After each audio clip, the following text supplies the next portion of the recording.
apakah keberadaan kita hanya kebetulan kosmik? 13,8 miliar tahun yang lalu, ketiadaan melahirkan sesuatu. Dalam sekejap kosmik yang bahkan tak bisa kita bayangkan, seluruh materi dan energi di alam semesta muncul dari titik tak berdimensi. 3,5 miliar tahun lalu, molekul-molekul mati tiba-tiba hidup. Dan hanya 300.000 tahun lalu, sepersekian detik dalam skala kosmik, makhluk bernama manusia muncul, kemudian mempertanyakan asal-usulnya sendiri. Hari ini, kita akan menjelajahi misteri terbesar yang pernah ada, yaitu bagaimana kita semua bisa berada di sini. Selamat datang di channel yang akan mengajak Anda menelusuri sejarah bukan sekadar sebagai catatan masa lalu, tapi sebagai jejak yang membekas hingga kini. Disclaimer. Sebelum kita mulai, perlu diketahui bahwa episode ini membahas berbagai perspektif tentang asal-usul alam semesta dan manusia, termasuk pandangan ilmiah dan religius. Kami menghormati semua keyakinan dan tidak bermaksud menyinggung atau mendiskreditkan pandangan manapun. Tujuan kami adalah menyajikan berbagai perspektif untuk memperkaya pemahaman kita semua. Hari ini, kita akan melakukan perjalanan paling jauh yang pernah kita tempuh di jejak kala. Bukan hanya puluhan, ratusan, atau ribuan tahun ke belakang, tapi miliaran tahun. Kita akan menjelajahi asal-usul alam semesta, planet bumi, dan kemunculan kita, manusia, di panggung kosmik ini. Dan tentu saja, kita akan membahas perdebatan sengit yang masih berlangsung hingga detik ini. Jadi, siapkan pikiran Anda untuk dibawa melintasi ruang dan waktu, karena perjalanan kita kali ini tidak biasa. Mari kita mulai. Ketika ketiadaan melahirkan sesuatu, 13,8 miliar tahun yang lalu, waktu belum ada, ruang belum terbentuk, bahkan konsep ada pun masih absen. Yang tersisa hanyalah ketiadaan mutlak, atau setidaknya itulah yang dipahami oleh kosmologi modern. Lalu dalam sekejap yang bahkan tak bisa disebut sekejap karena waktu belum ada, terjadilah peristiwa yang kita kenal dengan nama Big Bang atau dentuman besar. Bayangkan seluruh materi dan energi alam semesta terkonsentrasi dalam titik yang lebih kecil dari ujung jarum. Kemudian, boom. Titik infinitesimal itu meledak, mengembang dengan kecepatan luar biasa, menciptakan ruang dan waktu dalam prosesnya. Tunggu sebentar, mungkin Anda berpikir, bagaimana mungkin sesuatu muncul dari ketiadaan? Bukankah ini melanggar hukum kekekalan energi? Nah, inilah salah satu perdebatan pertama dalam cerita kita. Para fisikawan kuantum seperti Lawrence Krauss berargumen bahwa ketiadaan ternyata tidaklah benar-benar kosong. Dalam fisika kuantum, ruang hampa sekalipun penuh dengan fluktuasi energi, partikel virtual yang muncul dan lenyap dalam waktu sangat singkat. Teori ini menyarankan bahwa alam semesta mungkin muncul sebagai fluktuasi kuantum besar. Sedangkan di sisi lain, banyak agama dan kepercayaan memandang Big Bang sebagai momen penciptaan oleh kekuatan supernatural. Tangan Tuhan yang memulai segala sesuatu. Seperti yang tertulis dalam kitab Kejadian. Pada mulanya Allah menciptakan langit dan bumi, atau dalam Al-Quran, bukankah orang-orang kafir melihat bahwa langit dan bumi itu keduanya dahulu menyatu, kemudian kami pisahkan antara keduanya? Menariknya, dua pandangan yang tampak berseberangan ini, sains dan agama, sebenarnya tidak selalu bertentangan. Georges Lemaitre, seorang pendeta Katolik sekaligus fisikawan, adalah orang yang pertama kali mengusulkan teori Big Bang pada tahun 927. Dia melihat tidak ada kontradiksi antara keyakinan religiusnya dan temuannya tentang alam semesta yang bermula. Jadi, apakah alam semesta muncul dari ketiadaan melalui proses fisika yang kita belum sepenuhnya pahami? Atau diciptakan oleh kekuatan maha besar yang melampaui pemahaman ilmiah kita? Perdebatan ini masih hangat sampai sekarang, dan siapa tahu mungkin tak akan pernah benar-benar terselesaikan. Yang jelas, setelah momen ajaib itu, alam semesta mulai bertransformasi dengan kecepatan luar biasa. Dalam sepersekian detik pertama, energi murni mulai mengkristal menjadi partikel-partikel subatomik. Proton dan neutron terbentuk, bergabung menjadi inti atom ringan seperti hidrogen dan helium. Selama ratusan ribu tahun berikutnya, alam semesta begitu panas dan padat sehingga cahaya bahkan tidak bisa bergerak bebas. Bayangkan terjebak dalam kemacetan Jakarta pada jam pulang kantor, tapi triliunan kali lebih padat dan panas. Maaf, bahkan metafora itu pun masih terlalu ringan. Sekitar 380.000 tahun setelah Big Bang, alam semesta cukup mendingin sehingga elektron bisa bergabung dengan inti atom, membentuk atom netral pertama. Cahaya tiba-tiba bisa bergerak bebas. Inilah yang kita sebut sebagai Cosmic Microwave Background Radiation atau radiasi latar belakang kosmik, jejak tertua alam semesta yang bisa kita amati saat ini. Ketika debu bintang menjadi planet, lompat maju beberapa ratus juta tahun, awan-awan gas hidrogen dan helium mulai berkumpul karena gravitasi. Semakin mereka mampat, semakin panas pusatnya, hingga pada titik kritis, wush, reaksi fusi nuklir dimulai dan bintang pertama menyala dalam kegelapan kosmik. Bintang-bintang ini bukan sembarang bintang. Mereka raksasa, ratusan kali lebih besar dari matahari kita, dan hidup dengan sangat singkat dan liar. Saat mereka meledak sebagai supernova, mereka menyebarkan elemen-elemen berat yang dihasilkan dalam inti mereka ke seluruh alam semesta. Karbon, oksigen, besi, emas, semua unsur yang lebih berat dari hidrogen dan helium adalah produk bintang yang meledak. Seperti kata astrofisikawan Carl Sagan, kita semua adalah debu bintang. Bukan sekadar kiasan puitis, tapi fakta ilmiah. Atom-atom yang membentuk tubuh Anda saat ini pernah menjadi bagian dari bintang yang meledak miliaran tahun lalu. Sekitar 4,6 miliar tahun yang lalu, di pinggiran galaksi Bima Sakti, segumpal awan gas dan debu mulai memadat. Di pusatnya, matahari kita lahir. Sementara di sekelilingnya, material yang tersisa mulai menggumpal, membentuk planet-planet, termasuk bumi yang kita pijak ini. Awalnya, bumi adalah neraka yang diselimuti lahar cair. Suhu permukaannya mencapai ribuan derajat Celcius. Asteroid dan komet terus menghujani permukaannya. Salah satu tabrakan besar bahkan melahirkan bulan yang kita lihat setiap malam, setidaknya menurut teori yang paling diterima saat ini. Perlahan-lahan, sekitar 3,8 miliar tahun lalu, bumi mulai mendingin.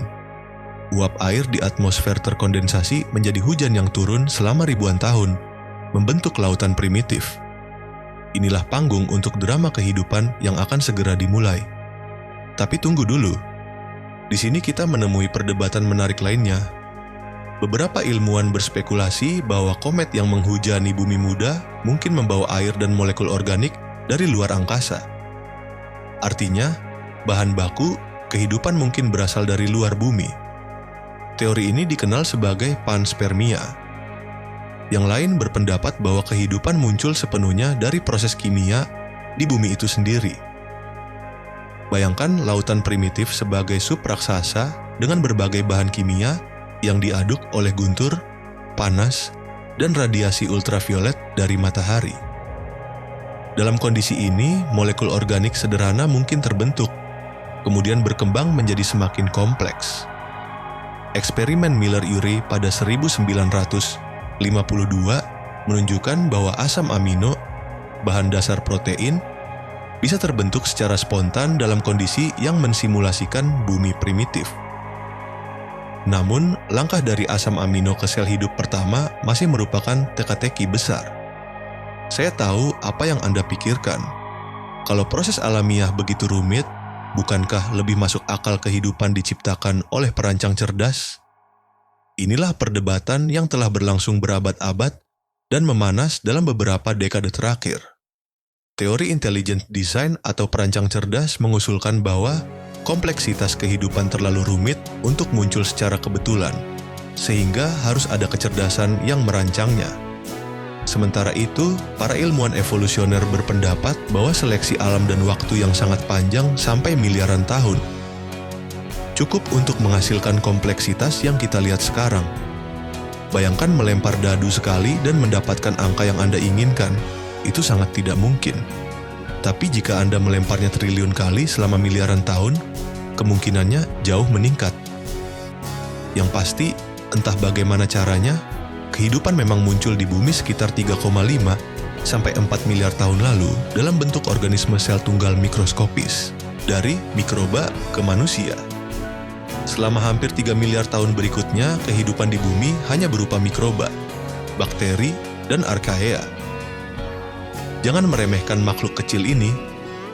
Mereka mengubah atmosfer bumi dengan menghasilkan oksigen melalui fotosintesis, menciptakan kondisi yang memungkinkan kehidupan kompleks berkembang kemudian. Sekitar 600 juta tahun lalu terjadi ledakan kehidupan yang disebut ledakan Kambrium. Dalam waktu geologis yang sangat singkat, hampir semua kelompok utama hewan muncul dalam rekam fosil. Dari cacing sederhana hingga arthropoda kompleks dengan mata majemuk dan sistem saraf. Lalu kehidupan mulai menjajah daratan. Tumbuhan, serangga, amfibi, reptil, mamalia, satu persatu, semua mengambil tempat mereka dalam rantai evolusi. Dinosaurus menguasai bumi selama 165 juta tahun sebelum asteroid sebesar gunung menghantam planet kita 66 juta tahun lalu, menghapus mereka dari muka bumi, kecuali nenek moyang burung. Kepunahan massal ini membuka jalan bagi mamalia kecil untuk berkembang dan mengisi relung ekologi yang ditinggalkan dinosaurus. Dan disinilah cerita kita mulai mengarah ke manusia. Sekitar 6-7 juta tahun lalu di Afrika, sekelompok kera mulai berjalan dengan 2 kaki. Ini adalah nenek moyang bersama manusia dan simpanse modern. Dari titik ini, garis keturunan kita berpisah. Selama jutaan tahun berikutnya, berbagai spesies hominin, sebutan untuk manusia dan kerabat dekatnya yang telah punah, muncul dan menghilang.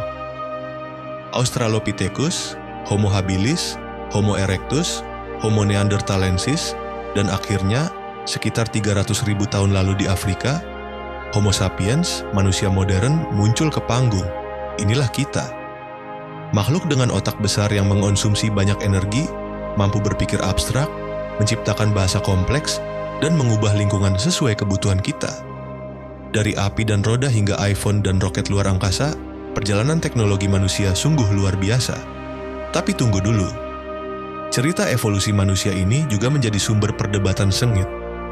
Teori evolusi Darwin yang menjelaskan bahwa manusia berkembang dari nenek moyang primata melalui seleksi alam, bertentangan dengan interpretasi literal dari banyak teks keagamaan yang menyatakan bahwa manusia diciptakan secara langsung dalam bentuk sekarang oleh Tuhan. Di Amerika Serikat, misalnya, survei Gallup menunjukkan sekitar 40% orang dewasa masih meyakini bahwa Tuhan menciptakan manusia dalam bentuk sekarang kurang dari 10.000 tahun lalu, meskipun bukti ilmiah menunjukkan bahwa bumi berusia sekitar 4,5 miliar tahun, dan manusia modern muncul sekitar 300.000 tahun lalu. Beberapa pemikir mencoba menjembatani jurang ini dengan evolusi teistik, pandangan bahwa Tuhan menggunakan evolusi sebagai mekanisme penciptaan. Pope Francis dari Gereja Katolik misalnya, telah menyatakan bahwa evolusi dan penciptaan tidak saling bertentangan, teka-teki kesadaran dan makna. Dari semua misteri tentang asal-usul kita, mungkin tidak ada yang lebih membingungkan daripada kesadaran. Bagaimana kumpulan sel yang terdiri dari atom-atom, materi tak bernyawa, bisa menghasilkan pengalaman subjektif? Bagaimana Anda bisa merasakan warna merah, merasa sedih, atau jatuh cinta? Beberapa ilmuwan, seperti Daniel Dennett, berpendapat bahwa kesadaran hanyalah hasil dari proses fisik kompleks di otak. Tidak ada roh atau jiwa yang terpisah dari materi. Kesadaran muncul dari interaksi miliaran neuron, sama seperti kebasahan air muncul dari interaksi molekul H2O. Di sisi lain, pemikir seperti David Chalmers menunjukkan apa yang disebut masalah sulit kesadaran. Bahkan, jika kita memahami semua mekanisme otak, kita masih belum bisa menjelaskan mengapa ada pengalaman subjektif sama sekali. Mengapa tidak semua berjalan dalam kegelapan tanpa kesadaran? Tradisi spiritual dari berbagai budaya tentu memiliki jawaban mereka sendiri. Banyak yang percaya bahwa kesadaran atau jiwa berasal dari dimensi transenden yang melampaui materi. Dalam Hinduisme dan Buddhisme, konsep Atman atau kesadaran murni dianggap sebagai realitas fundamental, bahkan lebih dasar daripada materi. Lalu ada pertanyaan tentang makna. Jika kita hanya produk dari proses fisik acak yang dimulai dengan Big Bang, apakah kehidupan memiliki tujuan atau makna objektif? Nihilis mungkin mengatakan tidak, alam semesta acak dan tak peduli, dan setiap makna hanyalah ilusi yang kita ciptakan sendiri. Eksistensialis seperti Jean-Paul Sartre akan mengatakan bahwa ketiadaan makna bawaan justru memberi kita kebebasan untuk menciptakan makna kita sendiri. Sementara tradisi keagamaan berpendapat bahwa kehidupan memang memiliki tujuan yang diberikan oleh pencipta. Entah itu untuk menyembah Tuhan, menyempurnakan jiwa, mencapai pencerahan, atau tujuan transenden lainnya. Jadi, dari mana kita berasal? Apakah dari ledakan kosmik acak yang diikuti miliaran tahun evolusi tanpa tujuan? Atau dari tindakan penciptaan yang disengaja oleh kecerdasan kosmik? Apakah kesadaran kita hanya fenomena materi atau jendela ke dimensi realitas yang lebih dalam? Saya tidak bisa memberi Anda jawaban definitif. Tidak ada yang bisa. Dan mungkin itulah keindahan dari menjadi manusia, kemampuan untuk bertanya, mencari, dan mengagumi misteri asal-usul kita. Mengapa pertanyaan ini penting? Mungkin Anda bertanya-tanya, mengapa kita harus peduli dengan semua ini? Apa relevansinya dengan kehidupan sehari-hari kita? Pertanyaan tentang asal-usul kita bukan sekadar perenungan filosofis abstrak. Mereka membentuk cara kita memandang diri sendiri, sesama, dan planet yang kita huni. Mereka memengaruhi kebijakan publik, pendidikan, dan bahkan bagaimana kita memperlakukan lingkungan. Jika kita percaya manusia adalah produk miliaran tahun evolusi, bagian tak terpisahkan dari jaring kehidupan di bumi, kita mungkin lebih cenderung menghargai keanekaragaman hayati dan melindungi ekosistem. Jika kita percaya alam semesta memiliki perancang, kita mungkin menemukan makna dan tujuan dalam struktur realitas. Kisah asal-usul juga mempengaruhi identitas budaya. Dari mitologi penciptaan suku Dayak hingga kosmologi Vedik, dari Genesis Ibrani hingga Big Bang, setiap peradaban memiliki narasi tentang bagaimana segala sesuatu dimulai. Narasi ini memberi makna dan konteks pada pengalaman manusia. Yang membuat diskusi ini semakin menarik di zaman modern adalah pertemuan antara sains dan spiritualitas. Fisikawan kuantum seperti Amit Goswami atau Fritjof Capra telah mencoba menjembatani kesenjangan, menunjukkan kesamaan mengejutkan antara fisika modern dan filosofi spiritual kuno. Misalnya, konsep kesatuan fundamental dalam fisika kuantum, bahwa pada level terdalam segala sesuatu saling terhubung, memiliki paralelnya dalam konsep semua adalah satu, dalam tradisi mistik dari berbagai budaya. Sebagai penutup, mari kembali ke pertanyaan awal kita. Siapakah sebenarnya yang menciptakan kita? Jawabannya mungkin bergantung pada siapa yang Anda tanya. Seorang kosmolog mungkin menunjuk ke Big Bang dan evolusi. Seorang teolog mungkin menunjuk ke entitas Tuhan. Seorang Buddha mungkin mengatakan bahwa pertanyaan itu sendiri berasal dari ilusi dualitas. Mungkin, sebagaimana dikatakan fisikawan Freeman Dyson, alam semesta tahu bahwa kita ada. Atau mungkin seperti yang ditulis dalam Sutra Buddha, kita adalah apa yang kita pikirkan, semua yang kita adalah berasal dari pikiran kita. Atau mungkin saja, jawaban terbaik adalah mengakui keterbatasan pengetahuan kita, dan tetap terbuka pada kemungkinan bahwa realitas jauh lebih kaya, kompleks, dan menakjubkan daripada yang bisa kita bayangkan. Yang pasti, perjalanan untuk memahami asal-usul kita adalah salah satu petualangan intelektual dan spiritual terbesar dalam sejarah manusia. Dan perjalanan itu masih terus berlanjut. Perjalanan panjang dari ketiadaan hingga kesadaran manusia menunjukkan bahwa sejarah bukanlah hanya catatan peristiwa masa lalu. Ia adalah jejak yang terus mewarnai cara kita memahami diri sendiri dan alam semesta. Karena itulah di Jejak Kala, kami selalu mengatakan, sejarah tak sekadar masa lalu, ia adalah jejak kala yang terus hidup dalam setiap atom tubuh kita dan setiap pikiran yang kita lahirkan. Jika Anda menikmati eksplorasi mendalam ini, jangan lupa untuk like, subscribe, dan bagikan ke teman-teman Anda. Dengan begitu, kita bersama-sama bisa terus menjelajahi misteri terbesar dalam sejarah umat manusia. Sampai jumpa di episode berikutnya.